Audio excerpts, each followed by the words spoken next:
ये हमारा उद्देशिका का वीडियो है, तो एक बार पहले उद्देशिका पढ़ लेते हैं, फिर क्वेश्चन देखते हैं। उद्देशिका शुरू होती है, हम भारत के लोग से भारत को एक संपूर्ण प्रभुत्व संपन्न समाजवादी पंथनिरपेक्ष लोकतंत्रात्मक गणराज्य बनाने के लिए तथा उसके समस्त नागरिकों को सामाजिक, आर्थिक और राजनीतिक न्याय, विचार, अभिव्यक्ति, विश्वास, धर्म और उपासना की स्वतंत्रता, प्रतिष्ठा और अवसर की समता प्राप्त कराने के लिए तथा उन सब में व्यक्ति की गरिमा और राष्ट्र की एकता और अखंडता सुनिश्चित करने वाली बंधुता को बढ़ाने के लिए दृढ़ संकल्प होकर अपनी इस संविधान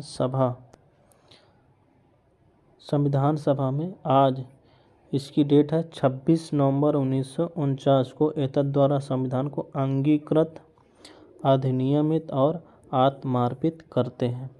तो यहाँ संविधान में कुछ और चीज़ें दी गई हैं जो अभी हमने ऊपर देखा, उसको देखते हैं एक बार। जैसे एक स्रोत की बात की जाती है, तो भारतीय संविधान जो है भारत के लोगों से स्रोत प्राप्त करता है। दूसरा, संपूर्ण प्रभुत्व संपन्न समाजवादी पंथनिरपेक्ष लोकतंत्रात्मक गणराज्य, ये क्रम है। क्रम ये पूछा जाता है कि संविधान में सबसे पहले क्या बात की गई है, तो संपूर्ण प्रभुत्व संपन्न, फिर समाजवादी, फिर पंथनिरपेक्ष लोकतांत्रिक गणराज्य। यहाँ समाजवादी, पंथनिरपेक्ष और अखंडता 3 शब्द 42वें संविधान संशोधन द्वारा जोड़ा गया था। इसके अलावा न्याय, तो प्रस्तावना में 3 प्रकार की न्याय की बात की जाती है। सामाजिक न्याय, आर्थिक न्याय और राजनीतिक न्याय की बात की जाती है। फिर स्वतंत्रता, तो 5 प्रकार की स्वतंत्रता का बात की जाती है। एक विचार की स्वतंत्रता होगी, अभिव्यक्ति की स्वतंत्रता होगी, विश्वास की स्वतंत्रता होगी, धर्म और उपासना की स्वतंत्रता होगी। फिर समता की बात की जाती है। 2 प्रकार की समता है, एक प्रतिष्ठा की समता होगी, दूसरा अवसर की समता होगी। और अखंडता शब्द को भी संविधान संशोधन के द्वारा जोड़ा। तो न्याय, स्वतंत्रता और समता ये लक्ष्य हैं जिसे राज्य को प्राप्त करना है।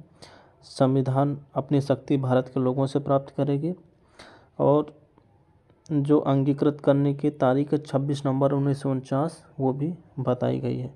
तो 4 से 5 ऐसी बातें हैं जो प्रस्तावना में की गई हैं और क्वेश्चन यहाँ से आते हैं।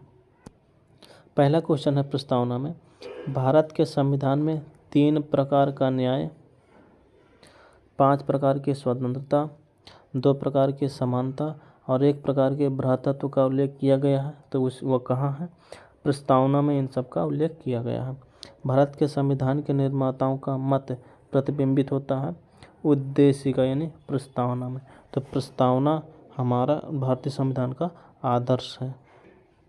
भारतीय गणतंत्र की 26 जनवरी 1950 को सही संवैधानिक वस्तु स्थिति जब संविधान लागू किया गया था, तो ये देखो शब्द आ गए ना, संपूर्ण प्रभुत्व संपन्न लोकतंत्रात्मक गणराज्य, ये शब्द थे, लेकिन उसके द्वारा समाजवादी पंथनिरपेक्ष को जोड़ा गया। तो अब क्या हो गया? संपूर्ण प्रभुत्व संपन्न समाजवादी पंथनिरपेक्ष लोकतंत्रात्मक गणराज्य। और संविधान में हमारे राष्ट्र का उल्लेख किया गया है, तो किया गया है कि भारत, दैट इज इंडिया नाम से हमारे राष्ट्र का उल्लेख किया गया है। 42वें संवैधानिक संशोधन द्वारा प्रस्तावना में जोड़े गए थे 3 शब्द, समाजवादी, पंथनिरपेक्ष और अखंडता। भारत को धर्मनिरपेक्ष राज्य वर्णित करता है, ये संविधान के प्रस्तावना के तहत है। बंधुत्व, संप्रभु, संपन्नता, अखंडता में से वे शब्द जो 1975 में भारतीय संविधान के प्रस्तावना में सम्मिलित नहीं किया गया वो अखंडता है। तो इसमें ये गलत दिया हुआ है। 3 शब्द जोड़े गए थे, संप्रभु, नहीं सही है, हम इसको एक बार फिर देखते हैं। बंधुत्व, संप्रभु, समानता और अखंडता में से वह शब्द जो 1975 में भारतीय संविधान के प्रस्तावना में सम्मिलित नहीं था, मूल प्रस्तावना में सम्मिलित नहीं था, तो वह अखंडता सम्मिलित नहीं था। मूल प्रस्तावना में समाजवादी, पंथनिरपेक्ष और अखंडता 3 शब्द 42वें संविधान संशोधन के द्वारा जोड़ा गया था। बाकी बंधुत्व था, संप्रभु था और समता, इनकी बात की गई थी मूल प्रस्तावना में। भारतीय संविधान के प्रस्तावना में भारत को घोषित किया गया था एक सार्वभौम, समाजवादी, पंथनिरपेक्ष, प्रजातंत्रात्मक गणराज्य। संविधान की उद्देशिका के संबंध में पंडित जवाहरलाल नेहरू द्वारा ऑब्जेक्टिव प्रस्ताव अंत में उद्देशिका बना, सही है। इसकी प्रकृति जस्टिसिएबल यानी न्याय योग्य नहीं है। इसको लागू करने के लिए हम न्यायालय की शरण में नहीं जा सकते। संविधान के विशिष्ट प्रावधानों को रद्द नहीं कर सकता उद्देशिका, और इसका संशोधन किया जा सकता है। हम लोगों ने 42वां संविधान संशोधन किया था। संविधान के प्रस्तावना का विधिक स्वरूप क्या है? यह लागू नहीं किया जा सकता, इसका विधिक स्वरूप है। इसका मतलब ये है कि इस संविधान में जो बातें कही गई हैं उसको लागू कराने के लिए हम न्यायालय नहीं जा सकते। भारतीय संविधान की उद्देशिका में संशोधन किया गया था, 42वां संविधान संशोधन हुआ था। वह शब्द जो 26 नवंबर 1949 को अंगीकृत भारतीय संविधान की प्रस्तावना में सम्मिलित नहीं था, यह समाजवादी, पंथनिरपेक्ष और अखंडता नहीं था। इसको 42वां संविधान संशोधन के द्वारा जोड़ा गया। भारत के संविधान के आमुख का लक्ष्य उसके सभी नागरिकों के लिए सुनिश्चित करना है। क्या सुनिश्चित करना है? न्याय, यानी सामाजिक और आर्थिक न्याय, विचार तथा अभिव्यक्ति की स्वतंत्रता, अवसर की समता और व्यक्ति की गरिमा, इन सबको प्राप्त करने का जो लक्ष्य है वो संविधान के तहत राज्य के लक्ष्य जो कि बात प्रस्तावना में की गई है। कथन कह रहा है कि भारत एक संप्रभु, प्रभुत्व संपन्न, समाजवादी, पंथनिरपेक्ष, लोकतंत्रात्मक गणराज्य है, सही है। कारण कह रहा है कि इसे 42वें संविधान संशोधन 1976 द्वारा संपूर्ण प्रभुत्व संपन्न लोकतंत्रात्मक गणराज्य के स्थान पर प्रतिस्थापित कर दिया गया। ये भी सही है और व्याख्या भी कर रहा है, क्योंकि मूल संविधान में समाजवादी, पंथनिरपेक्ष शब्द नहीं था। संशोधन के द्वारा इसको समाजवादी, पंथनिरपेक्षता जोड़ के संपूर्ण प्रभुत्व संपन्न, समाजवादी, पंथनिरपेक्ष, लोकतंत्रात्मक गणराज्य बनाया गया। भारत एक गणतंत्र है। इसका मतलब यह है कि भारत में वंशानुगत शासन नहीं होगा और भारत के सर्वोच्च पद पर आम कोई भी व्यक्ति जो कि भारत का नागरिक है चयनित हो सकता है। भारत में लौकिक सार्वभौमिकता है, क्योंकि संविधान की प्रस्तावना आरंभ होती है हम भारत के लोग शब्द से। हम भारत के लोग, we the people of India शब्दों का प्रयोग भारतीय संविधान में कहाँ किया गया है? तो इसका प्रयोग संविधान के प्रस्तावना में किया गया है। सभी व्यक्ति पूर्णता और समान रूप से मानव हैं, यह सिद्धांत जाना जाता है। यह सार्वभौमिकतावाद के सिद्धांत के रूप में जाना जाता है। भारत के संदर्भ में धर्मनिरपेक्ष शब्द का सही भाव क्या होगा? भारत में राज्य का कोई धर्म नहीं है, यानी भारत स्पेशल रूप से विशेष तौर पर किसी भी धर्म को प्रमोट करने के लिए कार्य नहीं करेगा। सभी धर्म एक समान माने जाएंगे। संप्रभु, लोकतंत्रात्मक, धर्मनिरपेक्ष और संघीय में से वह शब्द जो भारतीय संविधान की प्रस्तावना में उल्लेखित नहीं है, तो वह संघीय शब्द है जिसका उल्लेख संविधान के प्रस्तावना में नहीं किया गया।